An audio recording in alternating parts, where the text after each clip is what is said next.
Hey everybody, Scout Crafty here again, TGIF. Thank God it's Friday. You made it through another crazy week, as they all have been in the last couple years.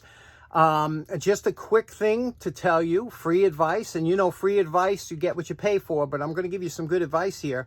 If you're feeling stressed, if you're feeling unhappy, the only person that you can blame for being unhappy is yourself. You have to do whatever you have to do to maintain your happiness. And when you get times like we're in now, where down is up and up is down and things are really insane, you circle the wagons. They've been doing that since the 1800s. Remember the old wagon trains would go out west, and when there was a problem, they would circle the wagons, and everything inside the wagon circle was safe, and everything outside, it's, turmoil. Same thing with you. Your family, your close friends, become your wagon circle. So circle that wagon, keep them close. Don't worry about anything else. Don't worry about things thousands of miles away. Don't worry about things hundreds of miles away. Just circle your wagons and you'll be much, much happy. This is the only way you're going to get it through here. If you try and worry about things that are happening that don't concern you, then it's going to wind, and everybody thinks it concern. Oh, you gotta worry about this. It's just part of. No, you don't. You don't. Forget about that stuff. Turn off the news. Don't read the newspaper. Circle the wagons. You'll be much happier. Trust me on that. Okay, for today, we got a few things to talk about. Let's get started right away. Okay, first off, I want to talk real quick about last week we did the beautiful pliers given to me by Tommy Carolla. These here are... if you look closely, you could see here the model number is still on there, and it is the model number is HD213-9NE. The NE after 9, well, 9 is 9 inches. NE is New England style. That's the style of plier they are. And the other is the model number. Now, they still make these pliers today. What I wanted to tell you about this pliers, the reason that this is different than a lot of other pliers that you might see, is this is considered a high leverage plier. And what that means is that on some of the linesman's pliers over the last 10 years or so, they really started pushing it. They moved the rivet, the pivot rivet. Now you see here is a standard pair of Kleins, okay? You see the rivet is right in the middle, right there. You could just see the outline. It's in the middle. Now, the further back you have this rivet, the less leverage you get. The closer that rivet is to the cutting area, the more leverage you have. So they've been pushing these high leverage pliers, and this is one of them, that the rivet is very close to the top, which gives it a much more leverage when you're squeezing it down. Now, the thing is with these pliers, it also has something else that's unusual. Here's a pair of channel lock, and you can see where the rivet is down here. These are actually one of my favorite pairs. These were trashed. I mean, totally rusted. Were given to me by a friend of mine. Noah Levy gave these to me. And they were really rusty. He said it would be a fun project, and it was. And I use these all the time. I love the shape, the feel, the thinness. I just like them. The only thing that they don't close all the way. That's the only thing for me. A personal preference. I like when they close at the tip. But anyway, one thing about these pliers that they come with different options. Sometimes they have a crimp down here. Sometimes they'll be, you see here the serrated jaws here. Sometimes they'll be serrated here so you can grip and pull something. But this has what's called a fish tape puller. Fish tape, for those that you don't know, electricians use a tape similar to this. This isn't fish tape, but mine's buried right now. What this is, it's a flat steel tape that would be bent around the edge, and you would feed it through the conduit and grab and pull your wire through. That's how you pull wires, with what's called fish tape. This happens to have a fish tape puller. Let me show you how that works. Now you'll notice that you see this weird cut along the edge here. You say, why is that? Because all the other ones don't have it. It looks kind of strange. That allows you to open the pliers wider. You see how it opens it wider because that's cut away? And when it does, you would take the fish tape and you would push it through here. You see? And then when you squeeze this like this, you could pull the tape through the conduit, and that's what that's for. This is a fish tape. Well, that little opening right there allows you to close it and then use the pliers to pull the wires through, and they use all kinds of, sometimes they use lubricants, they use whatever, just to get that wire through, depending on how long of a run you're pulling through. So that's pretty interesting. A lot of people don't realize what that's for. So whenever you see that weird cutout, fish tape puller. Okay, next up, a little bit of show and tell. I'm not a collector of banks.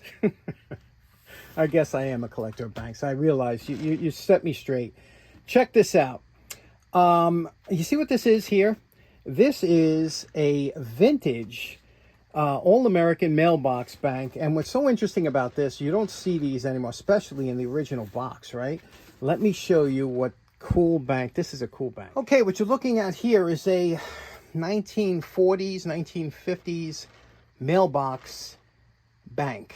Okay, and these, again, were pretty popular years ago because they depicted the mailbox that they used to have. And what's interesting is mailboxes years ago were green. A lot of you don't remember that because in 1971, they went from green to blue, and, pretty much in 76, the blue and white, red, white, and blue. But they went to blue and they kind of stayed blue since. But they used to be green. And the reason they were green, when they first put these boxes on the corners, people would be upset if they kind of stood out. So by making them green, it kind of blended into the environment. It looked more like a bush from down the block than this bright blue thing. But, later on, they wanted it to be more visible. So the old mailboxes, just like this one here, had a little flap that would pull down. And when you pulled the flap down, you put your mail in there. You couldn't reach down because there was that flap extended, So you would drop it in here and your letter would go down. A lot of us remember that. The new mailboxes are totally different. They have small slots with fingers that you can't fish out any letters. I don't know if you got the new mailboxes yet out, but in the city, we get them first. They try everything out here in the city, just like monkeypox. So right now, banks like this, you see them, they were reproduced, the Chinese reproductions back in the 80s and 90s. They were, the blue ones, but the original ones that were U.S. made were green, these banks. Now, let me show you what's interesting. First of all, you can see collections, because they used to have a collection what time they were picked up. But if you look on here, it tells you if you put in this denomination every day, this is what you would wind up with at the end of the year. So that's really interesting. And let me show you what I found really interesting about how this bank opens to retrieve your money. And it does take quite a bit of money to fill this up because it's a big bank. Let me show you the key. Now, this envelope came with the box, and you can see now you can personalize this mailbox bank. If you mail 10 cents in coin to Superior Stationery Company, and they were out of Dearborn Street in Chicago, and it says, we'll make you a decal with your name up to 14 letters. And it says, print name plainly. So here it is, and this is the key that was in here, and it shows you how to open the bank and close the bank. But look at this unusual key. I always thought this was cool because it was so vintage, right? It looks like it was made from a regular eye screw, right? But look, it's a triangle cut. You see here, they must have used a press to make that. And when you put it in here, there's a little triangle receptacle in there. When you push this in and you give it a turn, you're supposed to give it a turn to the left, a quarter turn to the left. When you do that, the bottom of the bank, you can see here, and it's very difficult to see how this goes, but the bottom of the bank will slide forward like that, and then you could lift this out of here, and that's how it comes apart like that. And it's a little bit tricky, and there's the inside of the bank, and here's the door. But that's pretty interesting. That's an unusual way to get in there. And you can see what this key does. All that does, that key, is when you turn it, it puts a little, let me turn it back here. It puts that little lever there up so that the sheet metal can't slide this way. Very interesting. Okay, next up we have another mechanical bank. Again, in the 1880s, Charles Shepard from Shepard Hardware in Buffalo, New York, was inventing these cast iron banks, and they were wildly popular, but they've been reproduced since then and copied. This is a reproduction, a later reproduction. This is, like I said, the Uncle Sam bank, and basically how this would work is you would put a coin in his hand, and when you press the thing, the little lever, his beard would move a little bit, his carpet bag would open up, and they would take the money. These were, again, reproduced for 100 years, and the original ones are crazy money. But let me show you how this works. Always interesting. The Uncle Sam. Now, to operate the bank, you would just place your money into his hand here like this, and then press the lever down, and he would drop the money into his carpet bag, very much like the government does today.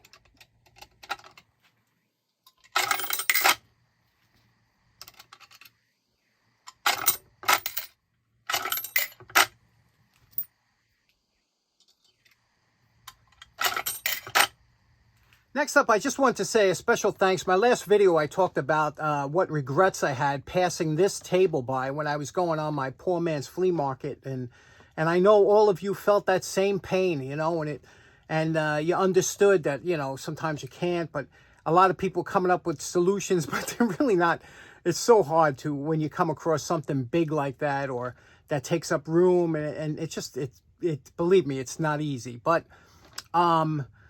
you know, it's not even close to my biggest regret. My biggest regret, I made a video of. I'll put a link in the description. I made a video that drove me nuts. I had to pass by a secretary that I restored one. I have one upstairs restored. This one was perfect. Didn't need anything, and it was thrown. I tried taking it. You could see the story on that video. Crazy. That's my biggest regret. But still not 100% over that.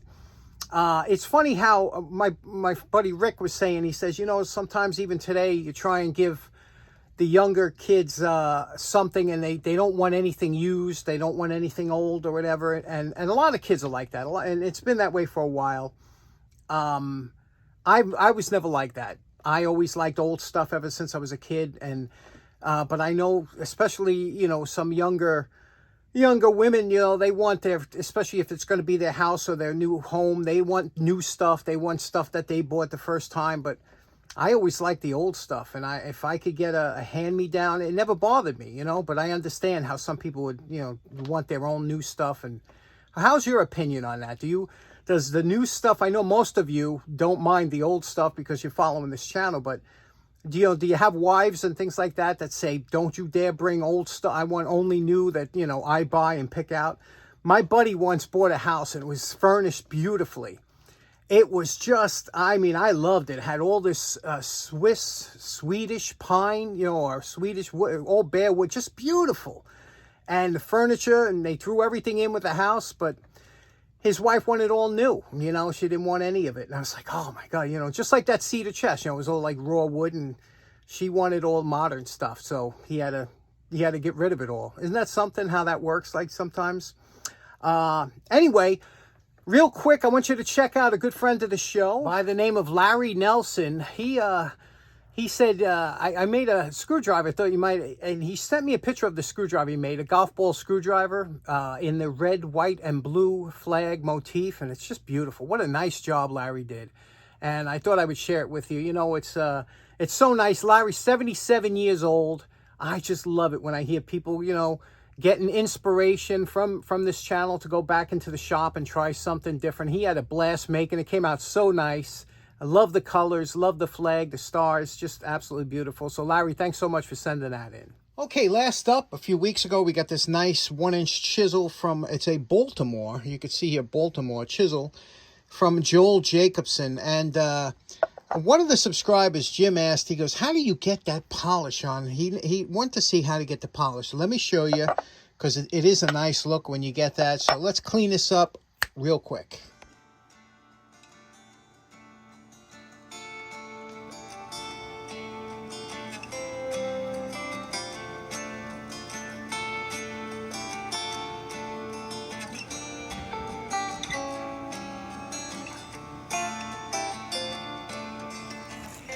This is what the chisel looks like right after the flap sander. You see, we got most of the angles correct. We just have to do a little bit of blending, but all the edges are sharp. You see that? They're all sharp.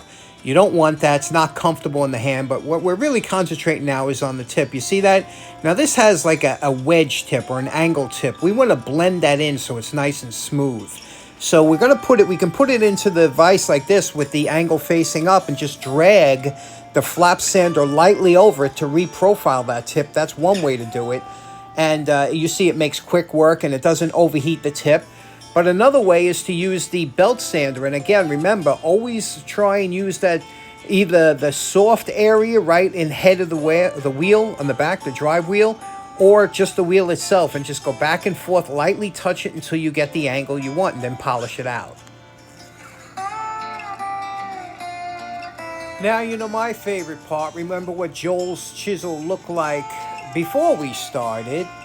And we're calling this project done.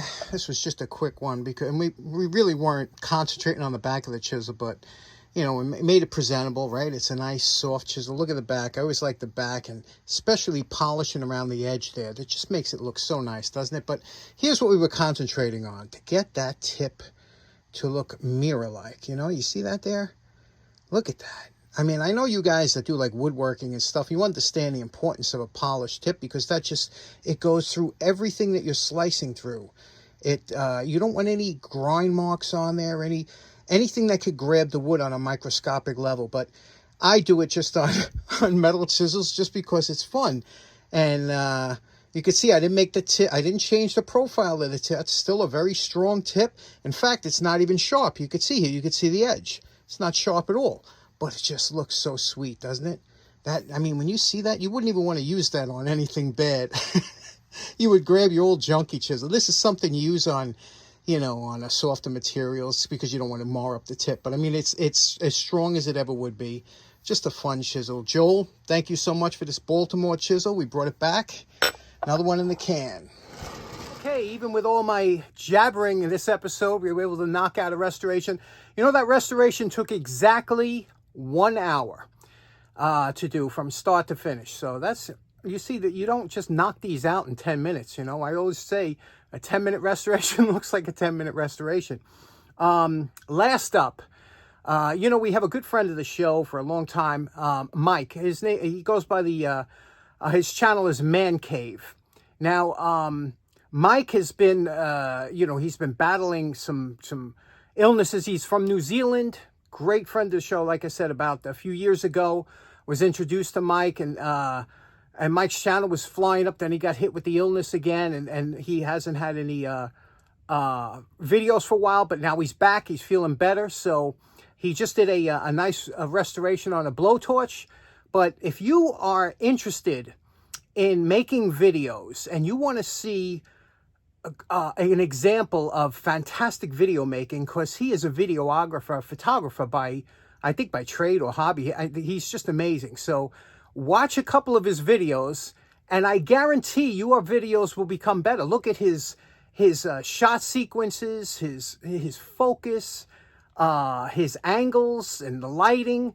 We can all pick up. I mean, this guy's like the master, and you'll all agree. So I'll have a link in the description right after this video. Go check him out. Say hello.